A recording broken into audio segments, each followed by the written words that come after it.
There is another name we call it integration. Integral calculus बोलूँ या integration बोलूँ, it is the same thing. और integration का यदि मैं एक्चुअल मीनिंग लूँ, इट्स बेसिकली मीन्स एडिशन. आप एडिशन ऐसे समझिए कि suppose I ask you to please cut a pizza into small slices and then I ask you please add them up to get the whole pizza. तो you will say कि यदि cut किया तो whole pizza मिलेगा ही मिलेगा, इसमें तो कोई कन्फ्यूज़न नहीं. सो वैन एवर मैथमेटिकली यदि हम किसी चीज़ को कट करते हैं, we do derivation, we drive it, and whenever we add them we say we are doing integration. Integration का मैथमेटिक्स में क्या बेनिफिट होता है या फिज़िक्स में या मैथमेटिक्स में बेनिफिट ये होता है कि यदि हम कोई ग्राफ बनाएं और उसमें ग्राफ में the output is coming something like this, ये जैसे एक कर्व रेड कलर की दिख रही है. ये कर्व क्या है? Basically it is a mathematical equation. जिस मैथमेटिकल इक्वेशन को हमने इस ग्राफ पे ड्रॉ किया है, where they are multiple variables, x is a variable and we are getting y. तो डिफरेंट वैल्यू ऑफ x पर we are getting y, and जब उसको हम ड्रॉ करें we are getting a curve. हम इसको ये इक्वेशन को भी ग्राफ बोलते हैं, बहुत बार इसको fx बोलते हैं. मीन्स ये जो है ax plus B x square plus C x cube, this is the function of x. जब हम x की वैल्यू डालेंगे डिफरेंट वैल्यूज़ पर हमको एक आउटपुट मिलेगा, either we call it y और वी से द फंक्शंस की वैल्यू है वो उस पर्टिकुलर वैल्यू ऑफ x पर. यहाँ तक कोई क्लियर है? ओके. दूसरा हमने ये भी जाना था कि we know mathematically anything in the world, 2D हो 3D हो किसी भी टाइप की हो, mathematically we can define it. यहाँ तक कि आज की डेट में आपके कॉन्शियसनेस को भी साइंटिस्ट बोल रहे हैं mathematically we can define by an equation. So this an equation. अब हम 2D में बात कर रहे हैं तो we have an equation which on x y plane और सिंपल प्लेन में वी आर ड्राइंग इट.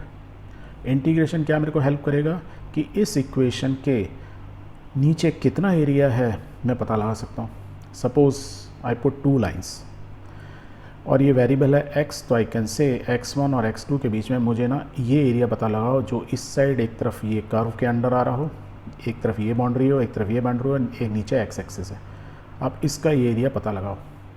याद है आप बहुत छोटे थे तब आप क्या करते थे, ऐसे ग्राफ पर बनाते थे और आपने एक लीफ का एरिया बनाया था ना, तो आप फिर ये स्क्वायर को काउंट करते थे और टोटल काउंट करके यू कैन फाइंड आउट कि what is the area of this जो लीफ है. इसी तरीके से यहाँ पे भी ये काउंट करके कर सकते हो, but this is not a better way. जब छोटे थे इट इज़ ओके, और धीरे धीरे इक्वेशन कॉम्प्लेक्स होती जाएंगी, कब तक कैलकुलेट करोगे. So the best way is do the integration. Integration में हम क्या करते हैं कि से किसी एक पोजीशन x पोजीशन पर इन बिटवीन हम ना एक लाइन ड्रॉ करते हैं. तो यदि मैं x पोजीशन पे ये लाइन ड्रॉ करूँगा, इसका मतलब क्या है? यदि मैं इसको हॉरिजॉन्टली ले जाऊँ तो it is the function F x. The means इस फंक्शन ये जो डिफाइन हो रहा है x पर उसकी वैल्यू क्या है, दैट इज़ व्हाट. ये जो वर्टिकल लाइन है इसका मतलब यही तो हुआ, ये वैल्यू आ गई. किसकी वैल्यू आ गई? Output at x. अब यदि ना इस ग्राफ में, और हमने ये भी सीखा था, यदि मैं इसको x को ये जो वैल्यू आ रही है मैं यदि x यहाँ रखता तो मुझे यहाँ मालूम होता है x1 पे ये वैल्यू है, x2 पे देखो ये इतनी ज़्यादा वैल्यू है. यदि मैं यहाँ x1 से लेके x2 तक सारी वैल्यू वर्टिकल लाइंस को ऐड कर दूँ किसी तरीके से, तो क्या करेंगे? We are doing integration. So let's do it. Integration में करते कैसे हैं? तो इस लाइन को यदि मैं बड़ा करूँ, एनलार्ज करूँ, तो it will look something like this. ठीक है, ये लाइन जो आपको दिख रही है मैंने इसको एनलार्ज कर दिया और ये x पोजीशन पर थी, बट जब मैं इसको एनलार्ज किया आई फाउंड कि ये जो x है ना बेसिकली इसकी एक विड्थ है, and the width is dx, but width बहुत छोटी है. dx is such that we are saying कि it is approximately 0, tends to reach 0. It's not 0 but it's tends to. जो इतनी पतली लाइन है ये, मैं अभी आपको उसको बड़ा करके दिखा रहा हूँ. बट जब मैं ये लाइन ड्रॉ कर रहा हूँ तो वट यू आर फाइंडिंग, इस कर्व के नीचे इस पॉइंट से यहाँ तक it is basically a rectangle. और रेक्टेंगल का एरिया निकालना है तो बहुत ईजी. मुझे आई नो द विड्थ, मुझे इसकी हाइट निकाल लूँ, लेंथ इनटू ब्रेड्थ. लेंथ क्या है? देखो हमने ये लेंथ अभी निकाली थी एफ एक्स, तो आई कैन से इसकी जो लेंथ है इट इज़ एफ एक्स. अब एक रेक्टेंगल की दो साइड मिल गई तो एरिया निकाल लो. तो एरिया इज इक्वल टू क्या होगा? Length into breadth F x into D x I can right. तो मुझे एक का एरिया मिल गया, एक लाइन जो पतली सी खींची. ऐसे ही मैं यहाँ से स्टार्ट करूँ, यदि x1 से ऐसे लाइन खींचता जाऊँ और सबको ऐड कर दूँ तो I will get the complete area. So let's do it. तो इसके लिए करते हैं हम इंटीग्रेशन। तो हम इंटीग्रेशन का ये साइन यूज़ करते हैं एस टाइप का, है ना, स्टाइलिश ऐसे S. So will right F x into D x means इस लाइन का एरिया, ये लाइन, और ये लाइन क्या है, x1 से x2 तक यदि वेरी करती है तो will write from x1 to x2 we have to integrate the area of the line. ये जो लाइन है यहाँ से लेके ये जो लास्ट लाइन तक, क्योंकि ये हम क्या है, देखो f x into d x is the area of the line, और हम बोल रहे हैं कि ये एरिया x1 से लेके इस x की वैल्यू कहाँ से चेंज हो रही है, x1 से लेके x2 तक। तो x1 से लेके x2 तक इसकी वैल्यू चेंज हो रही है। तो but we will get finally we will get the total area under this curve, and when we say under this curve तो integration we are saying the total effect of small changes, small line खींचते गए उनको ultimate add किया, we are getting integration या final area. So let's revise it. तो ये symbol होता है इंटीग्रेशन का, we say integral sign, sign of integration.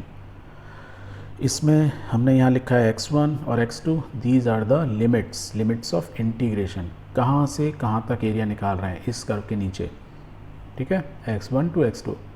वो कोई भी वैल्यू हो सकती है, 0 से हो सकते हैं, 0 टू x2 हो सकते हैं, we can right 0 to x2, ऐसे भी लिख सकते हैं।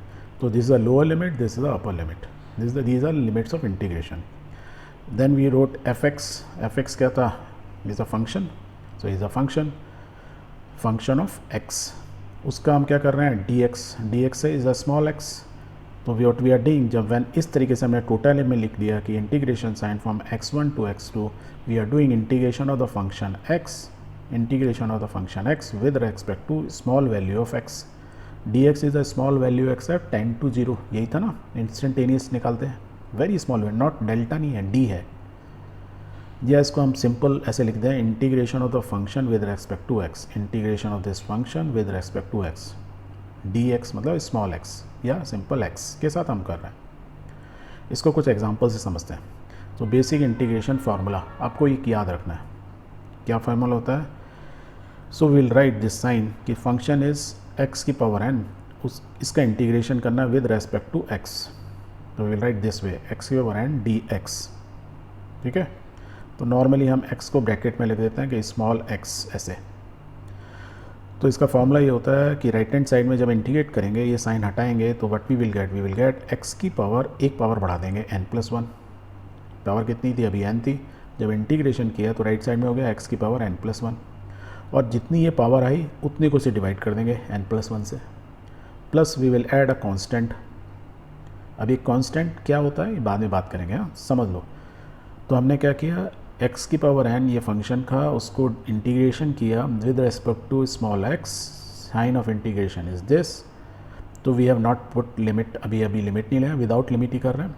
तो विल राइट x की पावर एक ऐड हो जाती है, और जितनी ऐड होती है उसको नीचे लिख देते हैं, उससे डिवाइड कर देते हैं, plus we write plus c constant.